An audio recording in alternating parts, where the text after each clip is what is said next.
You're welcome to the marketplace. Coming up, we will resist any effort by the Speaker of Parliament to exempt Nigerian traders from the $1 million minimum capital requirement under the GIPC Act. Now, these are strong words from the President of GUTA, who hints of a nationwide demonstration against a review of the GIPC Act.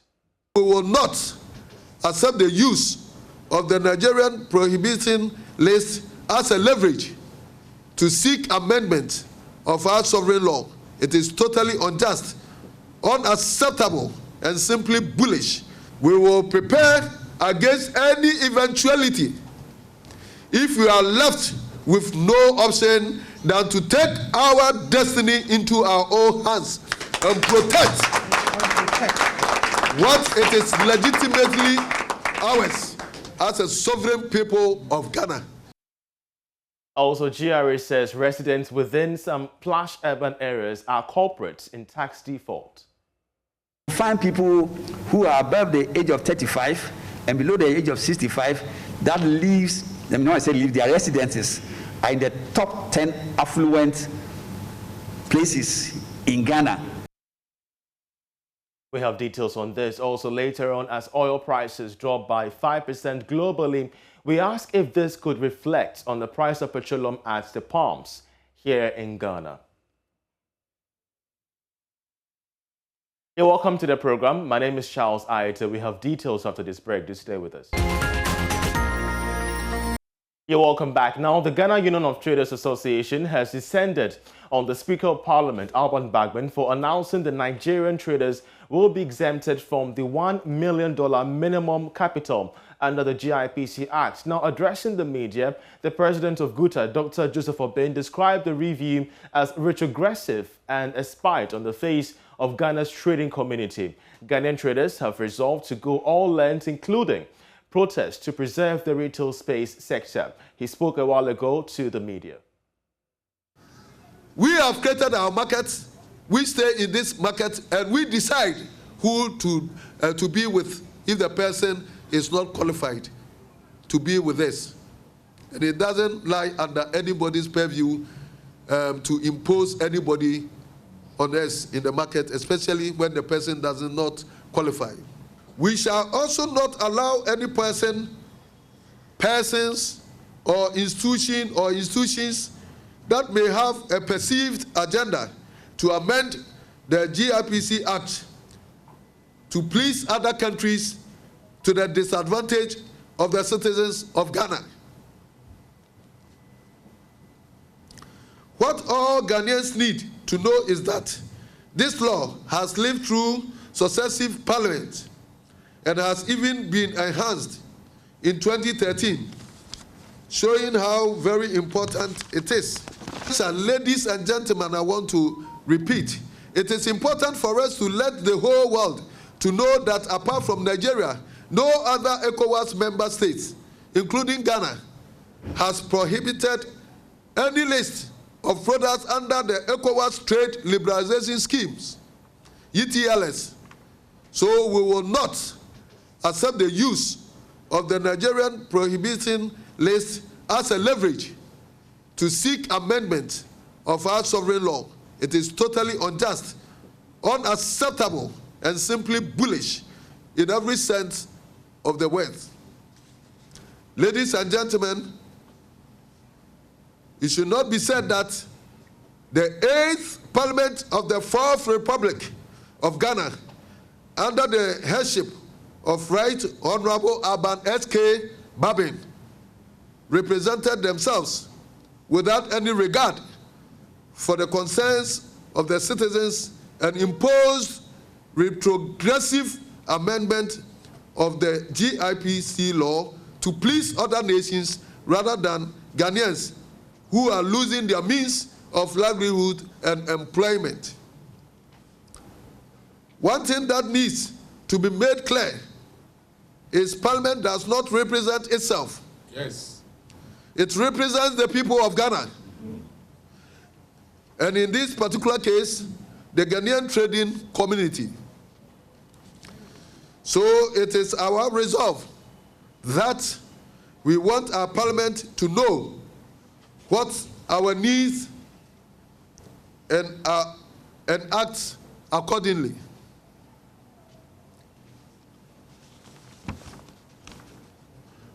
Owing to this, we want the Ghanaian Parliament to know that the GIPC law, as it stands now, has helped to pull the brakes on the massive infiltration by foreigners into the space reserved for us Ghanaians. Here, I want to remind the Ghanaian Parliament that when they made the law, it included the Honorable Speaker of Parliament, Honorable Babin. They made this law in their time. And it is indictment on him, or for that matter, any other person, to call traders opportunists when we are referring to the laws that they've prepared. We deem it as an insult for us to be called opportunists in a foreign land, that because we are referring to the laws that he has helped to make, we are opportunists. It's an indictment on himself and anybody who think like him. It's very unfortunate. We don't deserve to be insulted. We don't deserve to be despised by our own parliament. We need to have the smile that they want to put their ration to put onto other citizens of other nations. In view of all the aforementioned, we will not accept the use of the Nigerian prohibition list as a leverage to seek amendment of our sovereign law. It is totally unjust, unacceptable, and simply bullish. We will prepare against any eventuality if we are left with no option than to take our destiny into our own hands and protect what it is legitimately ours as a sovereign people of Ghana. Well, so the Trade Ministry has offered to respond to this in our subsequent bulletins. We shall give that to you as and when we do get them. But on to another story. The Commissioner General of the Ghana Revenue Authority says residents within plush urban areas are culprits in tax default. Speaking at the Ghana Chamber of Commerce Sensitization on Taxation, Reverend Amishada Osuamwa disclosed that some incentives, including waivers for businesses and individuals who voluntarily file their taxes, is going to happen for them and to boost their business profits. Find people who are above the age of 35 and below the age of 65 that lives, let me not say live, their residences are in the top 10 affluent places in Ghana. Places like Laboni, Cantonments, East Legon, yet you don't find their names in the database. Fortunately for us, we do have their numbers, we do have the GPRS address, and therefore want to encourage that if you know that you have not been filing, we want to encourage voluntary compliance so that you take the opportunity and then you will come and then we will discuss and we'll see. And sometimes this is an opportunity also because if we discuss and there are any liabilities which are previous, the waivers still are applicable. So you can take advantage and get the waiver before the end of the year so that you don't wait till 2022 before we come to you, before we find out that, oh, we have been running the business for a long time and you haven't paid anything. So I want to encourage that we are working on this and we want you to come forward and then we can together, as the Bible says, come let us reason together. But there are a number of things that we have done this year. We've talked about being able to file online. And today, we are giving you the opportunity to file, to pay also online. And therefore, we encourage that all our members should make sure that we use these channels in order to be able to file online and also pay online. We've recently talked about our cashless policy. I know previously we had 2 banks and we are all required to pay our tax to these two banks. Today, we have come out of a system where over 23 banks are now allowed to collect both customs duties as well as domestic tax. And for these 23 banks, we are also allowed to use the various methods available to be able to pay. You can pay by Momo, you can pay by bank transfer, you can pay by SWIFT, you can pay by your card, and the various methods, and you can pay anywhere you are. Or you can walk to any of the banks and pay. The aim of this is also to make it more convenient for all of us, and to ensure that we're able to collect the monies also on time. Well, meanwhile, the first Vice President of the Chamber of Commerce and Industry, Victoria Hija, has disclosed that about 3,000 companies in Ghana are nearing collapse due to unfavorable regulatory environments, including the present tax regime.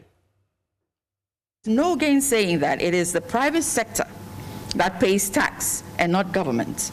And as such, to improve tax administration, it will require regular engagement with private sector players.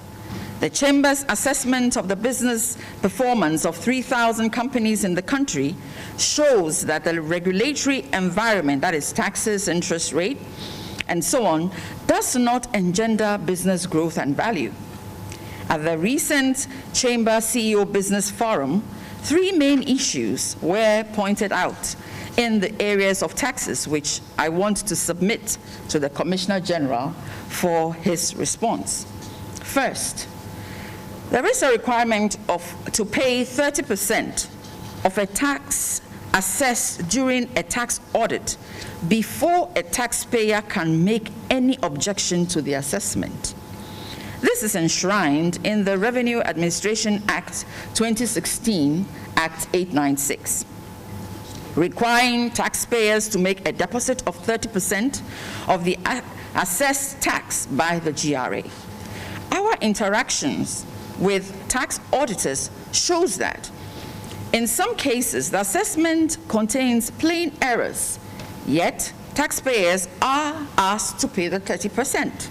This creates a lot of stress for taxpayers as they end up paying taxes on assessments that they are actually not liable for. These monies could have been used to support the working capital of the taxpayer. Second, there is delay in the refund application process. The tax laws allow taxpayers an entitlement over their excess tax payments, and this is by way of refunds.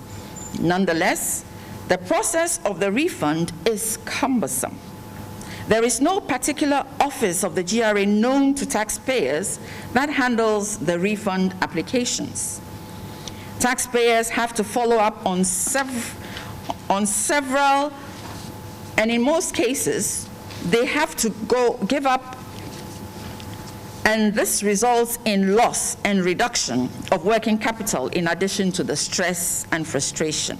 Third, there is a lack of clear procedural rules in the application of some of the provisions in the tax laws. And you're still watching The Marketplace with me, Charles Aite. Now to a very developing story. Oil prices dropped by 5% early on Monday, with the WTI crude slipping to $6 to $7 per barrel after OPEC decided on Sunday it will start returning 400,000 barrels each and every day to the market each and every month beginning August until it unwinds all the 5.8 million barrels per day. Now, the prospect of monthly increment in oil supply from OPEC alliance comes just as COVID infections are rising in many countries because of the faster spreading Delta variant. Concerns over potential hiccups in global oil demand recovery amid rising supply from OPEC and its Russia-led non-OPEC partners have dragged oil prices down tremendously. And for consumers of the petroleum products, this move by the Organization of Oil-Producing Countries can be described as amazing. Now, this is because of the impacts it could have on the prices of petroleum products at the pumps here in Ghana. After months of disagreement, OPEC, as we do know, finally agreed that it will ask its members to increase production, a move that will lead to crude oil prices reducing on the international market.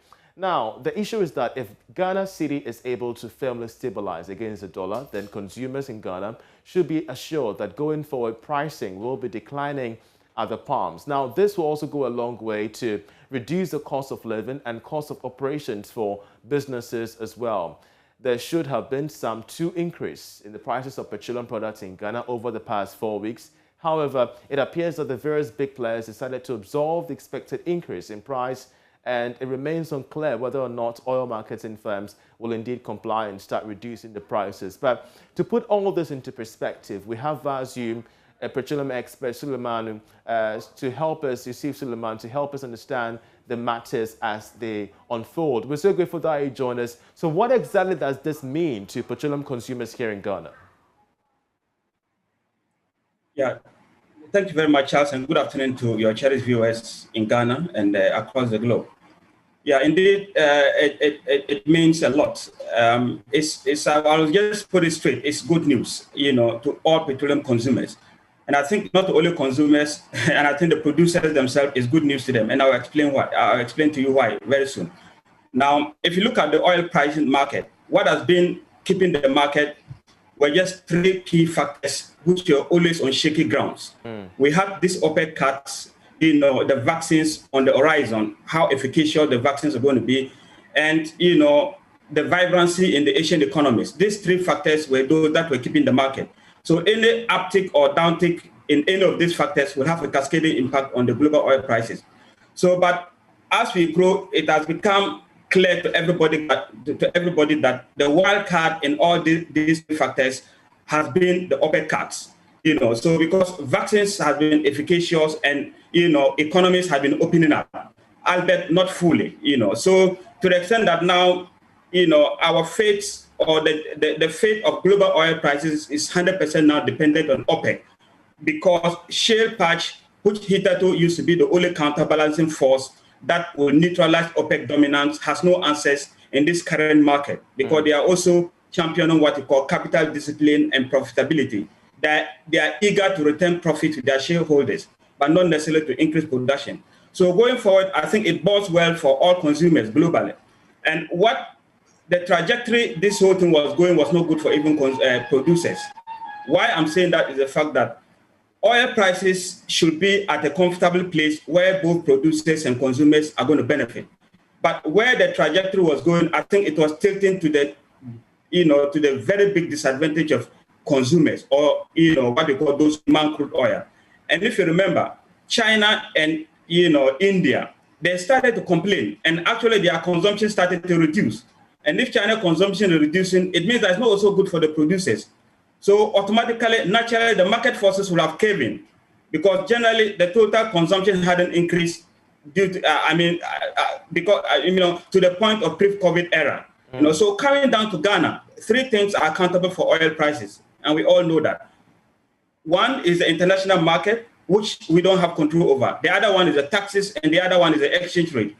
So you were on point when you mentioned that provided the exchange rate becomes stable or maintain this current trajectory, relatively stable, then we should be expecting some downward trends in petroleum products at the pump. Other than that, if exchange rates are not stable and even crude oil prices are dropping, we still, one way or the other, we may not see benefit. So what I foresee is, if this maintains and OPEC keeps these cuts at this point and reduce it and maintain it below 70, definitely we're going to see some downward trends and at our pumps. But what I suspect is that our marketers will act like wait and see, because like I mentioned for my initial submission, this market is highly volatile. Charles, we've never seen a market situation in this era that we are. The COVID era market situation in the global oil prices is one of the most volatile that we can ever get. Crude oil prices jumping up and down within 1 day or 2 days, it is not what the market needs. However, I think this is good news for the global economy as a whole. Oil prices at $80 is not good for the global economy at this moment, and Ghana is not an exception. So going forward, if this maintains at 70 or below, right now, Brent has moved gradually to 70, and I suspect OPEC will try to keep it there. It is good for them as well. Otherwise, demand will reduce, and it will impact them all. So definitely it will impact our pumps. Yes, but even if you make this analysis on the geopolitical side of the globe, here in Ghana, once again, we're having these issues about the OMCs and whether or not they would also further reduce the prices down, even, bringing up much more concerns about this cartel-based, pricing under the OMCs and their distributions as well. How do we trickle down the effects from the geopolitical side of what's happening around the world to the consumer-based, preferences here in Ghana? Charles, this is an excellent question. Why I'm saying that, because the geopolitical side is something that nobody has control over. I'm talking about the crude oil prices. So it's always good for us to have a backup in the sense that we have to have, something that will cushion us at any point in time. But going forward with respect to these prices, I think the onus will lie on NPA, because what we normally notice is the fact that there's a little bit of inertia, and I think you attest to that. When the oil prices are dropping, we don't see our marketers or PSPs, reducing that much when it is increasing. That is a fact. And I think what our, NPA, and that is a function of NPA. NPA has to ensure that if you are doing deregulation, then we must make sure that the deregulation is adhered to. Whatever where the oil prices are, we have to stick to that, and we make sure that we help. Going further, but I think I'll commend our marketers. Some of them are doing so well, and you are right. As at the time, oil prices almost hit 77. In fact, there was a chance that they could increase, but they held onto their guns just to wait and see. So I'm afraid we have lost Dr. Yusuf Suleiman there, but we're grateful, Doctor, that you could share with us your thoughts and your prospects within the petroleum sector, especially when a barrel has, dropped from, 80 to somewhere in the 70s. We're grateful. We shall follow this up for more updates in our subsequent bulletins. But, let's now talk about the economy of Ghana, because it is expected to become the fastest growing in sub-Saharan Africa this year. Now, that's the view of Fitch Solutions research arm of ratings agency Fitch. It is projecting a 4.8% expansion in the economy, consistent with that of the International Monetary Fund. Now, Moody's and Standard Bank, but in a sharp contrast with the World Bank, which is forecasting actually a modest 1.4% gross domestic product growth rate. Now, in its assessment of economies in sub-Saharan Africa, Fitch Solutions say that Ghana's economy will grow strongly because of a healthy rebound in private consumption and exports. William Atuol is a senior risk analyst at Fitch Solutions in charge of sub-Saharan Africa and has been speaking to Joy Business. It's considerably more upbeat, and we forecast fairly robust real GDP growth of 4.8%, which is among the highest rates for any major SSA economy. And this reflects a fairly strong consumer recovery, a second tranche of government stimulus spending, and fairly healthy export performance. Sporadic protests are likely in the coming months, notably over governance concerns, but we think these will be fairly small scale and localized, and they're unlikely to have a detrimental impact on the growth outlook. As is the case in many other SSA markets, Ghana experienced an initial rebound in growth, with real GDP rising by a steady, if not spectacular, 3.1% in Q1. But the economy has subsequently faced some headwinds. Well, meanwhile, Data Bank Research is maintaining its end-of-year forecast of overall GDP growth rate of 3.9% and 4.9% respectively. According to its latest analysis of the economy, the increased utilization of spare production capacity will sustain the recovery in the manufacturing and trade subsectors. Charles Nexinieboa has more.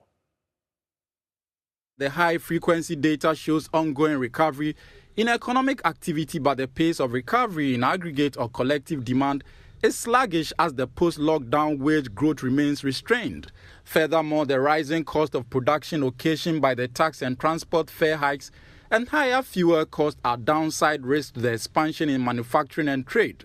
But the food harvest season in the third quarter and the main cocoa season in the fourth quarter should propel agricultural growth in the second half of the year, albeit with some risk from the unfavorable rainfall pattern across the southern sector. The economy expanded by 3.1% in the first quarter of this year, spurred by construction, manufacturing and ICT. Data Bank Research pointed out that With the trade subsector also posting a modest growth of 2.7%, Ghana's growth pulse is gradually strengthening. Meanwhile, government will begin a gradual rollout of the 100 billion Ghana cedis Ghana Cares program from today over the medium term. And that was Charles Nixon's Yeboah's report, and that's how we also end this edition of The Marketplace. With me, Charles Aite. For more news, you'll log on to myjoyonline.com, where you could get all the stories from business, politics, sports, and entertainment. Once again, many thanks for watching. Enjoy the rest of our programs.